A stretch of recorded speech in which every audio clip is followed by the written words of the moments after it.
آقا مدنی صلی اللہ علیہ وسلم نے جو دین دیا ہے یہ اپنی اخلاق کی بنیاد پر دیا ہے۔ آقا مدنی صلی اللہ علیہ وسلم نے دین کی اشاعت کی ہے تو وہ حق کی بنیاد پر کی ہے اور اپنے اخلاق کے ذریعے سے لوگوں کو دین کی طرف مرغوب کیا ہے، لوگوں کو دین کی طرف متوجہ کیا۔ اپنے اخلاق حسنہ کی بنیاد پر آقا مدنی صلی اللہ علیہ وسلم کے ایسے اعلیٰ درجے کے اخلاق تھے کہ لوگ اگر آج بھی غیر ایمان والے آقا مدنی صلی اللہ علیہ وسلم کے اخلاق حسنہ کو پڑھ لیتے ہیں، ان کی ہسٹری کو جان لیتے ہیں تو بلا سوچے سمجھے اسلام کے اندر داخل ہو جاتے ہیں، وہ آقا مدنی صلی اللہ علیہ وسلم کے دامن میں آ جاتے ہیں۔ آقا مدنی صلی اللہ علیہ وسلم کے کلمے کو پڑھ کر، جس کلمے کو آقا مدنی صلی اللہ علیہ وسلم لے کر آئے تھے، اس کلمے کو پڑھ کے ایمان کے اندر داخل ہو جاتے ہیں۔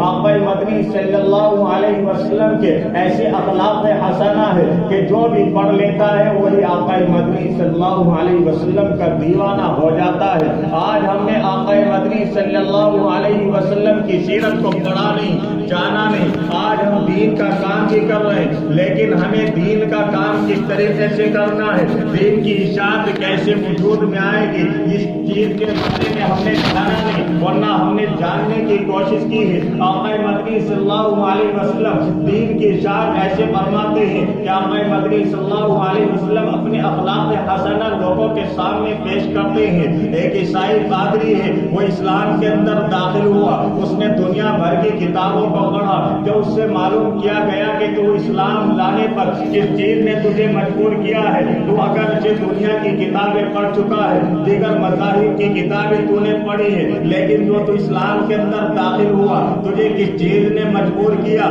کہ تو اسلام کے دامن کو تو نے تھام لیا ہے؟ اس نے کہا کہ میں نے سنا تھا کہ مسلمان جو ہے ان کا جو گرو ہے محمد صلی اللہ علیہ وسلم کہ انہوں نے تلوار کی بنیاد پر اسلام کو پھیلایا ہے، تلوار کی بنیاد پر اسلام پھیلا ہے۔ تو میں نے جب ان کی ہسٹری پڑھی اور ہسٹری میں جب میں نے جانے کی کوشش کی تو سب سے پہلے میرے سامنے ایک واقعہ آ جاتا ہے۔ واقعہ کچھ اس طریقے سے یوں ہے کہ آقا مدنی صلی اللہ علیہ وسلم کے پاس ایک صاحب آتے ہیں اور وہ آ کے یہ کہتے ہیں کہ یا رسول اللہ میرا بچہ گم ہو گیا، میرا بچہ گم ہو گیا، کھو گیا ہے۔ اللہ کے نبی صلی اللہ علیہ وسلم ہم 3 دن سے پریشان ہیں، نہ میں نے کچھ کھایا اور پیا، نہ گھر والے بھی بے چین ہیں، پریشان ہیں کہ نہ جانے ہمارا بچہ کس حال میں ہوگا، کس پوزیشن میں ہوگا، نہ جانے رنجیدہ ہوگا، رو رہا ہوگا، کھانا کھایا کہ نہیں کھایا، پیا کہ نہیں پیا۔ اللہ کے رسول صلی اللہ علیہ وسلم ہمارا بچہ گم ہو گیا۔ وہ شخص اتنی بات کہہ ہی رہے تھے کہ پیچھے سے کسی نے کہا کہ تمہارا بچہ کھلا جگہ کھیل رہا ہے، تمہارا بچہ کھلا جگہ بچوں کے ساتھ کھیل رہا ہے۔ وہ صاحب اللہ کے نبی علیہ الصلوۃ والسلام کے پاس سے دوڑ کر جانے لگے۔ آقا مدنی صلی اللہ علیہ وسلم نے آواز دی اور کہا کہ ٹھہر جاؤ۔ کہا کہ تم کہاں جا رہے ہو؟ کہا کہ یا رسول اللہ میرے بچے کا پتہ چل گیا ہے تو میں اپنے بچے کو لینے کے لیے جا رہا ہوں۔ میرے آقا مدنی صلی اللہ علیہ وسلم نے فرمایا کہ بتاؤ کہ تم بچوں کے پاس میں جاؤ گے، تم اس بچے کے پاس میں جا کے کون سا عمل کرو گے؟ کہا کہ یا رسول اللہ کئی دن سے میرا بچہ مجھ سے جدا ہے، اللہ کے نبی صلی اللہ علیہ وسلم میں اپنے بچے کو سینے سے لگاؤں گا، میں اپنے بچے کو پیار کروں گا۔ آقا مدنی صلی اللہ علیہ وسلم پر قربان جائیے، میرے نبی نے کہا کہ نہیں نہیں ہرگز نہیں، تم یہیں ٹھہر جائے، تمہارے بچے کو یہی بلاتے ہیں۔ آقا مدنی صلی اللہ علیہ وسلم نے فرمایا کہ جب تم وہاں بچوں کے پاس میں جائیں گے تو وہاں بچے کھیل رہے ہیں اور ان بچوں میں وہ بچے بھی ہیں کہ جن کے والد اس دنیا سے رخصت ہو چکے ہیں، ان بچوں میں وہ بچے بھی ہیں جن کے والدین نے، جن کے باپ نے اس اسلام کی بنیاد پر، اسلام کی حقانیت کی وجہ سے اپنے جسم کو جدا کر دیا ہے، یعنی شہادت کا جام نوش فرما گئے ہیں ان میں وہ بچے بھی ہوں گے. جب تم جا کے اپنے بچے کو آواز لگائیں گے تو وہ سوچیں گے کہ شاید ہمارے ابو آ گئے ہیں. اور جب تم اپنے بچے کو پیار کریں گے, جب تم اپنے بچے کو دل سے لگائیں گے, سینے سے لگائیں گے, تو وہ بچے افسردہ ہوں گے, رنجیدہ ہوں گے, وہ بچے غمگین ہوں گے اور وہ آنسو بہائیں گے. ان ہنستے کھیلتے بچوں کی زندگی کے اندر تم دکھ بھر دو گے. وہ سوچیں گے اور یہ تمنا کریں گے کہ کاش آج میرا باپ بھی میرے سامنے موجود ہوتا جو مجھ کو سینے سے لگا لیتا. کاش کہ آج میرا باپ موجود ہوتا. جس طریقے سے یہ بچے کو اپنے بچے کو پیار کر رہا ہے, ہو سکتا ہے کہ میرا باپ آج موجود ہوتا تو میرا والد بھی, میرا باپ بھی آج مجھے اسی طریقے سے پیار کر رہا ہوتا, مجھ کو سینے سے لگا رہا ہوتا. آقا مدنی صلی اللہ علیہ وسلم نے فرمایا کہ ہرگز نہیں کہ تمہیں وہاں جانے کی ضرورت نہیں ہے, تمہارے بچے کو یہی بلا دیا جائے گا. تو وہ صاحب کہتے ہیں کہ جس نبی کے اخلاق ایسے عمدہ ہو, کہ جس نبی کا اخلاق بھی کہتا ہو, جس نبی کے اخلاق بھی کہتے ہو کہ کسی کے دل کو افسردہ نہ کرنا, جو نبی یہ کہتا ہو, جس نبی کے دل کے اندر یہ کوڑھن ہو, جس نبی کے دل کے اندر یہ درد ہو کہ کسی بچے کے چہرے کے اوپر اداسی نہ آئے, تو وہ پھر کل یہ چاہے گا کہ وہ قتل غارت گیری کرے, کسی کو یتیم کرے. اس کو کیا حق ہوگا کہ وہ کسی کے بچوں کو یتیم کر دے, کسی کے بچوں کے سر سے ان کے باپ کا سایہ چھین لے. وہ نبی ایسا ہو ہی نہیں سکتا جو بچے کے دلوں کے اوپر, جو بچوں کے چہروں سے مسکراہٹ نہیں چھین سکتا, جو بچوں کو کبھی رنجیدہ نہیں دیکھ سکتا, تو وہ پھر قتل غارت کیسے کر دے گا. آقا مدنی صلی اللہ علیہ وسلم کے میں نے یہ اخلاق حسنہ پڑھے تو میں بلا سوچے سمجھے اسلام کا دامن پکڑ لیا. میں نے محمد صلی اللہ علیہ وسلم کا دامن پکڑ لیا. میں نے محمد صلی اللہ علیہ وسلم کو اپنا قائد بنا لیا ہے. آج میں ان کی سنت اور شریعت کے مطابق عمل کروں گا. کہ آقا مدنی صلی اللہ علیہ وسلم کے اخلاق تھے, اخلاق حسنہ ایسے تھے کہ آقا مدنی صلی اللہ علیہ وسلم کی ایک بہن ہے حضرت شیمہ رضی اللہ تعالی عنہا, آقا مدنی صلی اللہ علیہ وسلم کی بہن ہے. جب آقا مدنی صلی اللہ علیہ وسلم مکہ سے مدینہ کی طرف ہجرت کر جاتے ہیں تو حضرت شیمہ سے ان کی سہیلیاں معلوم کرتی ہے کہ تمہارا ایک بھائی بھی تھا, تمہیں اس کے بارے میں کچھ خبر ہے؟ تو شیمہ کہتی ہے کہ بچپن میں ملے تھے, بچپن سے آج تک نہیں مل سکے, بہت وقت گزر گیا ہے. میری بھی تمنا ہے اور میری بھی آرزو ہے کہ میں کسی طریقے سے اپنے بھائی کو دیکھ لوں, میرے دل کی حسرت ہے. تو حضرت شیمہ فرماتی ہے کہ ہم نے یہ مشورہ کیا, ان سہیلیوں نے بتایا کہ تیرا بھائی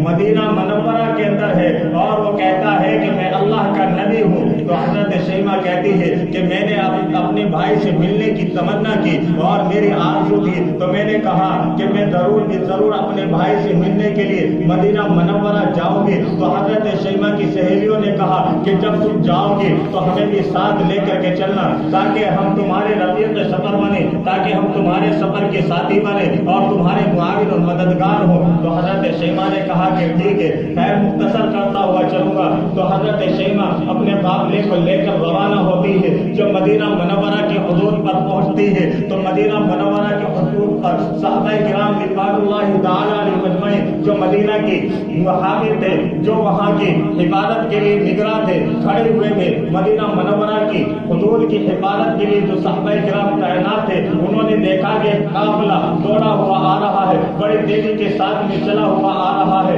تو صحابہ کرام نے دیکھا کہ ان کا لباس مدینہ منورہ کی سے جدا گانا ہے, الگ ہے. تو صحابہ کرام اس قافلے کو روک دیتے ہیں اور کہتے ہیں کہ تم یہیں ٹھہر جاؤ. تم ایک لڑکی ہے جو بڑی ہی بے باک ہے, اور اس نے اپنی سواری سے نیچے اتر کے کہا کہ جاؤ جا کر کے کہہ دو کہ تمہاری بہن شیمہ تم سے ملنے کے لیے آئی ہے. اگر تمہارا نبی ملنے کی اجازت دے تو ہم آ جائیں گے, ورنہ ہم یہی مدینہ منورہ کی چوکھٹ سے واپس لوٹ جائیں گے. صحابہ کرام آقا مدنی صلی اللہ علیہ وسلم کی بارگاہ میں یہ پیغام پہنچاتے ہیں. میرے نبی صلی اللہ علیہ وسلم جب حضرت شیمہ کا نام سنتے ہیں تو آنکھوں میں خوشی کے مارے آنسو چھلک اٹھتے ہیں. آقا مدنی صلی اللہ علیہ وسلم بےتاب ہو جاتے ہیں اور کہتے ہیں کہ ہاں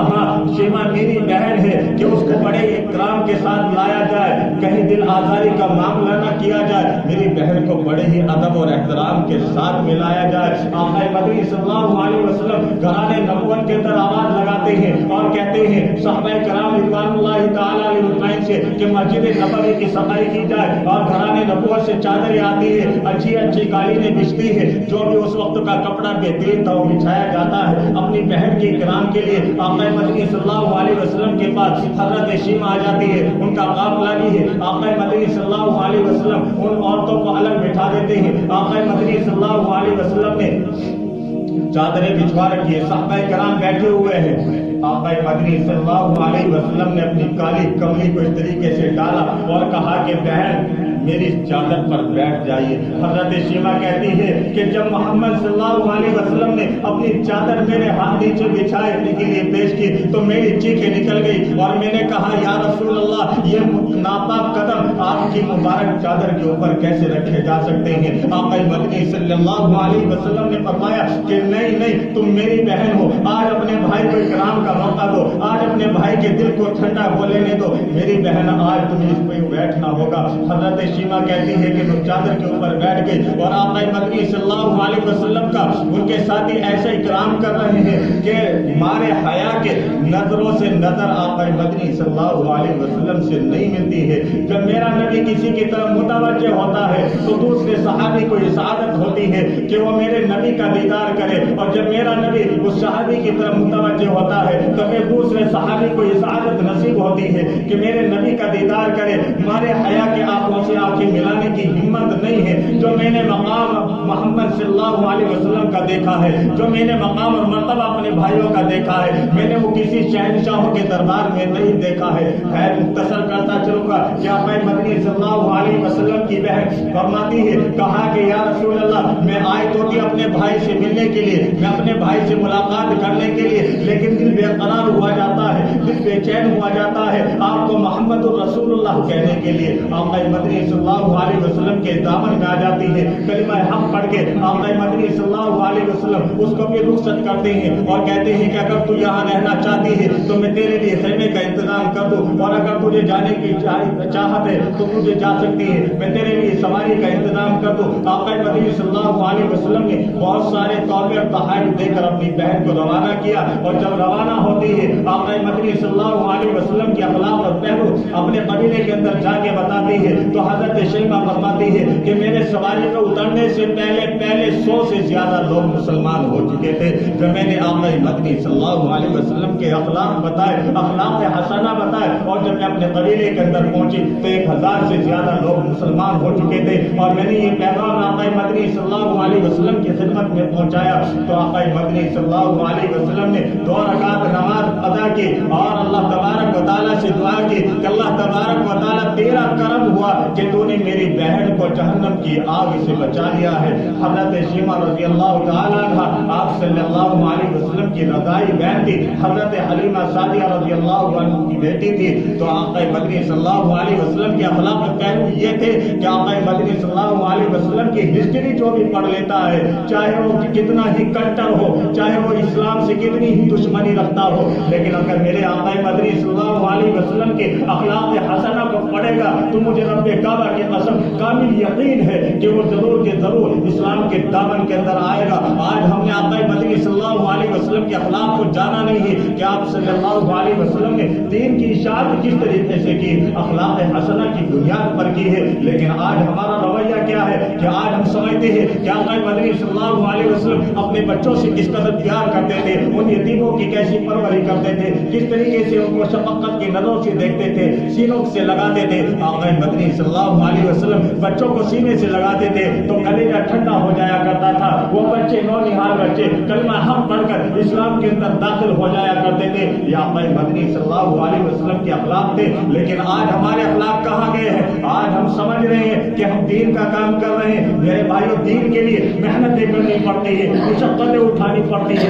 مجاہدے کو اختیار کرنا پڑتا ہے۔ آقا مدنی صلی اللہ علیہ وسلم کے اخلاق جب تک ہماری زندگی کے اندر نہیں آئیں گے، اگر ہم اخلاق حسنہ کو لے کر کے نہیں چلیں گے تو ہمیں دین کے اندر زیادہ کامیابی حاصل نہیں ہوگی۔ ہمیں دین کا کام کرنا ہے، آقا مدنی صلی اللہ علیہ وسلم کے اخلاق حسنہ کو سامنے رکھ کے ہمیں دین کا کام کرنا ہے۔ اللہ تبارک و تعالی ہم سب کو عمل